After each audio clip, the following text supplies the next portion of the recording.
মায়ের সাথে যেভাবে কাজ করলাম, গল্পটি সম্পূর্ণ শুনলে আপনাদের মেশিন দিয়ে পানি চলে আসবে। কারণ বাবা মায়ের সাথে ঠিকমতো কাজ না করায় মা নিজে আমার সাথে কাজ করলো। বন্ধুরা, গল্পটি শোনার আগে অবশ্যই আপনারা কানে হেডফোন লাগিয়ে নেবেন এবং হাতের কাজ করার আগে অবশ্যই হাতের কাছে টিস্যু রাখবেন। আমার নাম সন্দীপ। আমি মধ্যপ্রদেশের একটি ছোট শহরে বাস করি। সেখানেই আমি এবং আমার পরিবার থাকি। কোনো অভাব নেই। বাবা প্রচুর উপার্জন করেন এবং আমি কলেজে পড়ি।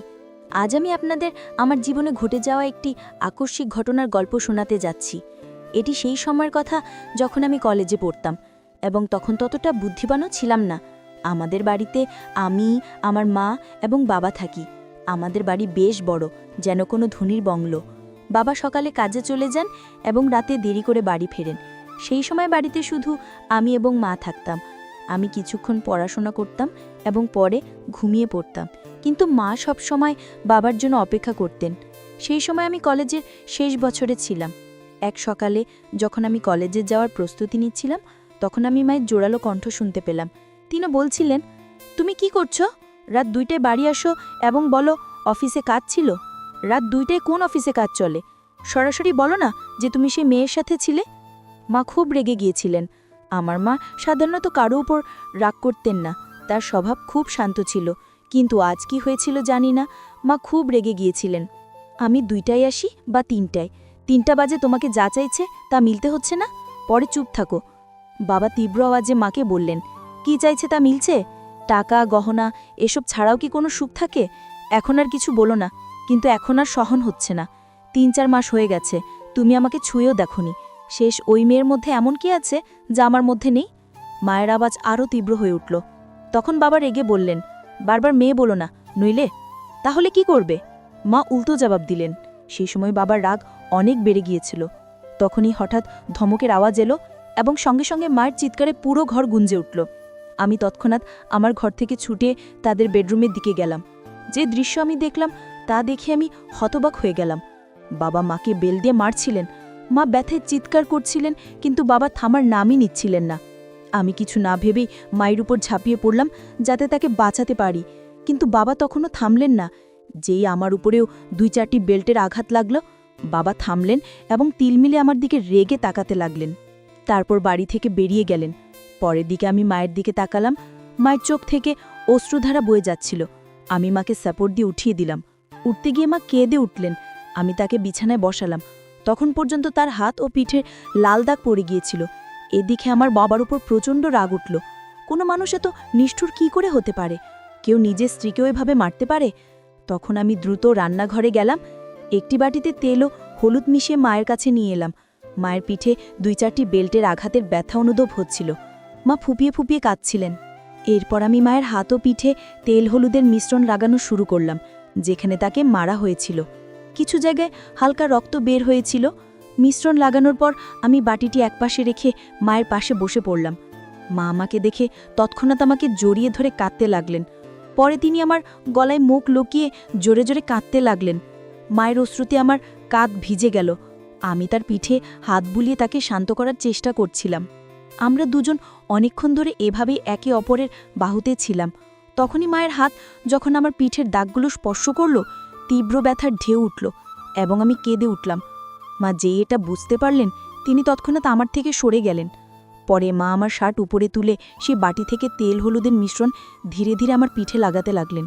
লাগানোর সময় তিনি ফুপিয়ে ফুপিয়ে কাঁদছিলেন। তুই কেন আমার জন্য মাঝখানে এলি? অকারণে তোরও মার খেতে হলো, মা এমন বললেন। তখন আমি তাকে বললাম, মা, তোমার জন্য যদি আমার প্রাণও চলে যেত তবু আমার কোনো দুঃখ হতো না, কিন্তু তিনি তোমাকে মারলেন। যখন আমি এই কথা বললাম, তখন মা আমার দিকে তাকিয়ে বললেন, তোকে বলবো কিনা ভাবছি। ছেড়ে দে এখন, তোকে এসব জানা উচিত। গত 2 বছর ধরে তোমার বাবা একটি মেয়ের পেছনে ঘুরছে। রাতে দেরি করে আসে এবং আমার জন্য যেন কোনো অস্তিত্বই নেই তার কাছে। আর আমাকে একথা বলতেও লজ্জা হচ্ছে যে গত কয়েক মাস ধরে সে আমাকে ছুঁয়েও দেখেনি। কয়েকবার মনে হয়েছে আমি নিজের প্রাণ দিয়ে দিই, কিন্তু আমার পরে তোর কি হবে এ ভেবে আমি এমন পদক্ষেপ নেইনি। কিন্তু সত্যি এখনই জীবন থেকে ক্লান্ত হয়ে পড়েছি। এখন আমি ঠিক করেছি একই ঘরে থাকব, কিন্তু তার সাথে কোনো সম্পর্ক রাখব না। মায়ের এই কথা শুনে আমি ভাবনায় পড়ে গেলাম। এত সুন্দর, সুশিক্ষিত ও বুদ্ধিমান মা হওয়ার সত্ত্বেও বাবা কি করে অন্য নারীর পেছনে ঘুরছে? মনে মনে আমি বাবারই কাজকে দোষী সাব্যস্ত করলাম। মা সত্যি খুব সুন্দর ছিলেন। সুন্দর চেহারা, নজুক বডি, স্লিম ফিগার, 5 ফুট উচ্চতা, ফর্সা রং, তিনি যেন কোনো ছবিতে আঁকা দেবীর মতো দেখাতেন। তবু বাবা কেন তার সৌন্দর্য দেখতে পাচ্ছিলেন না? সেই দিনের পর থেকে মা বাবার সাথে কথা বলা বন্ধ করে দিলেন। তিনি আমার ঘরে আমার পাশেই ঘুমাতে লাগলেন। বাবা মাসে বাড়ির সব জিনিসপত্র ভুলিয়ে দিতেন এবং টিভির পাশের ড্রয়ারে 5,000 টাকা রেখে যেতেন। এখন তো বাবা বাড়িতে খেতেও আসতেন না, তিনি সেই মেয়ের বাড়ি থেকেই খেয়ে আসতেন এবং কখনো কখনো বাড়িতেও আসতেন না। ধীরে ধীরে এভাবে আরও 3 বছর কেটে গেল। তখন আমি কলেজের পড়াশোনা শেষ করেছি এবং একটি আইটি কোম্পানিতে কাজ শুরু করেছিলাম। আর এখন আমি 24 বছর বয়সী হয়ে গিয়েছিলাম। নিয়মিত ব্যায়াম ও ভালো খাদ্যাভ্যাসের কারণে আমার স্বাস্থ্য ভালো হয়ে গিয়েছিল। এখন তো বাবা মাসে 2-3 বারই বাড়ি আসতেন। আমার সঙ্গে খুব কম কথা বলতেন। যদিও মা এখন সেই আঘাত থেকে উঠে এসেছিলেন, কিন্তু তার চেহারায় সবসময় একটা বিষাদ ছেয়ে থাকত। আমি তাকে কখনো হাসতে দেখিনি। আমি আগে কখনো এমন দেখিনি। এটা দেখে আমার খুব খারাপ লাগত। যখন আমি চাকরিতে যোগ দেই, কোম্পানি আমাকে একটি ল্যাপটপ দিয়েছিল, তাই আমি বাড়িতে ইন্টারনেট সংযোগও করিয়ে নিয়েছিলাম। ছোটবেলা থেকে মায়ের সঙ্গে থাকার কারণে আমার বেশি বন্ধু ছিল না। মাই ছিলেন আমার সবচেয়ে কাছের বন্ধু। সন্ধে যখন আমি কাজ থেকে বাড়ি ফিরতাম, ফ্রেশ হয়ে চা খেতাম এবং পরে বেডরুমে গিয়ে ল্যাপটপে ইন্টারনেট ব্যবহার করতাম। এটা আমার সময় কাটানোর মাধ্যম হয়ে উঠেছিল। সেই বয়সের কারণে আমি ইন্টারনেটে বিভিন্ন ধরনের সিনেমা দেখতাম, কিন্তু আমার সবচেয়ে বেশি পছন্দ হতে শুরু করেছিল মা এবং ছেলের মধ্যে সম্পর্ক নিয়ে সিনেমা। ধীরে ধীরে মায়ের দিকে তাকানোর আমার দৃষ্টিভঙ্গিতেও পরিবর্তন আসতে শুরু করেছিল। একদিন সোমবার ছিল, রাত প্রায় 9টা বাজে। হঠাৎ বাবা বাড়ি এলেন। আমাদের বাড়ি মায়ের নামে ছিল। বাবা মাকে বলতে লাগলেন যে বাড়ি তার নামে করে দিতে। তখন মা অস্বীকার করলে বাবা তাকে খুব বকাবকা করতে লাগলেন। মা চুপচাপ শুনতে থাকলেন। এমন সময় বাবা মায়ের গালে এক চড় মারলেন। এই দেখে আমার রক্ত গরম হয়ে উঠল। বাবা দ্বিতীয় চড় মারতে যাচ্ছিলেন, তখনই আমি তার হাত ধরে ফেললাম এবং বললাম, বাবা, এখন যথেষ্ট হয়েছে। এই তমাশা অনেক হয়েছে। এখন আর সহ্য করা যায় না। আজ থেকে এই বাড়িতে পা রাখলে এর পরিণাম ভালো হবে না। এরপর মাও রেগে বাবাকে খুব বকলেন। বাবা মায়ের জোরে বকুনিতে হঠাৎ থেমে গেলেন এবং আমার শক্তিশালী শরীর দেখে সেখান থেকে চলে গেলেন। পরে আমি দরজা বন্ধ করে মায়ের কাছে গেলাম। মা আমাকে চোখে অশ্রু নিয়ে দেখলেন এবং দৌড়ে এসে আমাকে জড়িয়ে ধরে ফুপিয়ে ফুপিয়ে কাঁদতে লাগলেন। আমিও মায়ের কোমর শক্ত করে ধরে তাকে আমার বাহুতে জড়িয়ে নিলাম। মা হিক্কা নিচ্ছিলেন এবং বলছিলেন, ঠিক আছে বেটা, এই মানুষের ইস্যু অসীম। আজকের পর যদি সে বাড়িতে আর না আসে তাহলেই ভালো। ও মা বললেন, এখন এই বাড়িতে তার আসার সাহস হবে না, আর যদি আসো আমি তাকে ছাড়ব না। গিয়ে আমি বিষয়টি নিয়ে রেগে মাকে বললাম। এরপর মা চিন্তিত হয়ে বললেন, সন্দীপ বেটা, এই মানুষের সাথে জড়িও না। যদি তোমার কিছু হয়ে যায় আমি কার ওপর ভরসা করব? তখন আমি আবেগে বললাম, তুমি চিন্তা করো না মা, সেই সময় আমার কাছে চাকরি ছিল না, তাই আমরা বাধ্য ছিলাম, কিন্তু এখন আমার কাছে ভালো চাকরি আছে। তুমি চিন্তা করো না, আমি তোমাকে কিছু হতে দেব না। গিয়ে আমি মাকে আশ্বস্ত করে বললাম। একদিন দুপুরে আমি কাজ থেকে বাড়ি ফিরলাম। যেমনই আমি আমার চাবি দিয়ে দরজা খুলে ভেতরে এলাম, তখন একটি অদ্ভুত শব্দ শুনলাম। আমি বেডরুমের দরজার কাছে গিয়ে দেখলাম যে দরজা ভেতর থেকে বন্ধ ছিল। আমি দরজার ছিদ্র দিয়ে ভেতরে তাকিয়ে দেখলাম যে মা ভেতরে কারো সাথে ছিলেন। যে দৃশ্য আমি দেখলাম তা দেখে আমি হতবাক হয়ে গেলাম। প্রায় 10 মিনিট ধরে আমি সেখানে তাকিয়ে রইলাম। হঠাৎ মা অজ্ঞান হয়ে মেঝেতে পড়ে গেলেন। বাড়ির বারান্দার দরজা খুলে আমি বাইরে গেলাম। এরপর আমি জোরে বললাম, মা, আমি চলে এসেছি, তুমি কোথায়? বলে আমি হাতে ধরাছে ব্যাগ সোফায় রেখে জুতোর ফিতা খুলতে লাগলাম। কিছুক্ষণ পর মা বেডরুমের দরজা খুলে বেরিয়ে এলেন। আমাকে দেখে তার মুখে ঘাবড়ে যাওয়া এবং আশ্চর্যের ভাব ছিল। আমি দ্রুত জুতো খুলে বেডরুমে ঢুকে গেলাম। টেবিলে আমি কলার একটি প্লেট দেখলাম। আমি একটি কলা নিয়ে খেতে লাগলাম। মা আমার পিছে পিছে এলেন। আমি ঠিক তখন কলা খেতে যাচ্ছিলাম। মা কিছু বলতে যাচ্ছিলেন, কিন্তু আমি আগেই কলা মুখে পুড়ে ফেললাম। মা অবাক হয়ে আমার দিকে তাকানোর সুযোগ পেলেন, আর আমি শান্তিতে কলা খাচ্ছিলাম। কলাটা একটু কাঁচা ছিল, তাই পুরোপুরি মিষ্টি নয়। মা কলা খুব ভালো আছে। আর কলা কি? আমি কলা খেতে খেতে মাকে জিজ্ঞাসা করলাম। মা কিছু উত্তর দিলেন, কিন্তু তার মুখেই রইল। কিন্তু বন্ধুরা, আমি আপনাদের বলছি, সেই কলাগুলোর স্বাদ এত ভালো ছিল যে কিছু বলার নেই। কলা খাওয়ার পর আমি বাথরুমে গিয়ে ফ্রেশ হয়ে এলাম এবং তারপর ঘরে গিয়ে ল্যাপটপ খুললাম। তারপর আমি একটি রোম্যান্টিক মুভি দেখতে লাগলাম। রাতের খাবারের পর আমি বেডরুমে ঘুমোতে গেলাম। কিছুক্ষণের মধ্যেই মা সব কাজ সেরে ঘুমোতে এলেন। মা হালকা গোলাপি রঙের নাইট গাউন পরেছিলেন। তখন আমি ল্যাপটপ থেকে চোখ সরিয়ে মায়ের দিকে তাকালাম। মা নিচু হয়ে তাকিয়া ঠিক করছিলেন। তাকিয়া ঠিক করার পর মা বিছানায় শুয়ে পড়লেন। তখন আমিও আমার ল্যাপটপ বন্ধ করে দিলাম। তারপর লাইট বন্ধ করে ঘুমানোর চেষ্টা করলাম, কিন্তু আমার ঘুম আসছিল না। আমার মাথায় সারাদিনের সেই ঘটনা বারবার ঘুরছিল। অনেকক্ষণ ধরে আমি জেগে রইলাম, আর মা শান্তিতে ঘুমাচ্ছিলেন। কিছুক্ষণ পর মা পাশ ফিরলেন এবং আমার দিকে পিঠ করে শুয়ে পড়লেন। এরপর তিনি ছাদের দিকে মুখ করে শুতে শুরু করলেন। আমি কিছুক্ষণের জন্য ভয় পেয়ে গেলাম, কিন্তু যখন মা জাগলেন না তখন আমি কিছুটা স্বস্তি পেলাম। আমার সাহস বেড়ে গেল এবং আমি ধীরে ধীরে মায়ের দিকে তাকাতে লাগলাম।